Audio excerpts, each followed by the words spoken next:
2016 में नोटबंदी के बाद मोदी जी अब फिर से पेपर के नोटों को रिप्लेस करने जा रहे हैं प्लास्टिक पॉलीमर नोट से। देखो अभी तक क्या होता है कि पटना और मुंबई में हुए बोर्ड मीटिंग में डिस्कस हुआ है कि अब रिजर्व बैंक पेपर नोट की वजह प्लास्टिक पॉलीमर नोट को प्रिंट करेगी, क्योंकि पेपर नोट की लाइफ करीबन 1-2 साल होती है और उसके बाद ये नोट फट जाते हैं और इन्हें प्रिंट करने में फिर से काफी लंबा खर्च आता है। और वहीं जो पॉलीमर नोट होते हैं इतने जल्दी और इतनी आसानी से फटते भी नहीं है, इसकी वजह से ये काफी सालों तक चलते हैं और इन पॉलीमर नोट को बार बार बनाना भी नहीं पड़ता। देखो इंडिया पहला देश नहीं है जो पॉलीमर नोट लाएगा, दरअसल 70 से ज्यादा देश है जहाँ ये पॉलीमर नोट चल रहा है। तो दोस्तों ये पॉलीमर नोट ना भीगता है और ना फटता है, इवन इस नोट को कोई कॉपी तक नहीं कर सकता। तो दोस्तों टेंशन मत लो कि अब तुम्हारे पुराने नोटों का क्या होगा। तो दोस्तों रिजर्व बैंक पहले ऐसे 10-20 के छोटे नोटों में ट्राई करेगी, उसके बाद ही बड़े लेवल तक पहुंचेगी।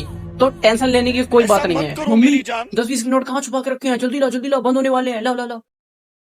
पर अब इन नए प्लास्टिक पॉलीमर नोटों में किसका फोटो होगा, आओ चलो बताता हूँ। तो ये बात है आजादी से पहले की, जहाँ ब्रिटिश इंडिया नोट पे जॉर्डन 6 की फोटो होती थी। फिर इसके बाद 1949 ईस्वी में पहला नोट प्रिंट किया गया जिसमें लॉइन कैपिटल ऑफ अशोका का यूज किया गया। अब इसके बाद गांधी जी का फोटो वाला नोट सबसे पहले उनकी 100th बर्थ एनिवर्सरी पर 1969 ईस्वी पर आया था, जिसमें उन्हें सेवाग्राम आश्रम के बाहर बैठे हुए दिखाया गया था। फिर उसके बाद सन 1987 ईस्वी के 500 के नोट में आया गांधी जी का ये स्माइली फेस। फिर आरबीआई ने सारे नोटों में यही गांधी जी का स्माइली फेस रखा। देखो गांधी जी को चॉइस करने के लिए मेन 2 रीजन थे। सबसे पहले फ्रीडम मूवमेंट, ग्लोबल सिस्टम, उसके बाद हर इंडियन उन्हें एक बड़ा लीडर मानता था। इसी रीजन से गांधी जी सारे नोटों में दिखते हैं। और अब जो प्लास्टिक पॉलीमर नोट आ रहे हैं इसमें देखते हैं कि किसका फोटो आता है। और आपको एक बताऊं, मेरे को लगता है कि इसमें मोदी जी का हाथ है। अच्छा। और आपको क्या लगता है, सब्सक्राइब करके कमेंट बताओ।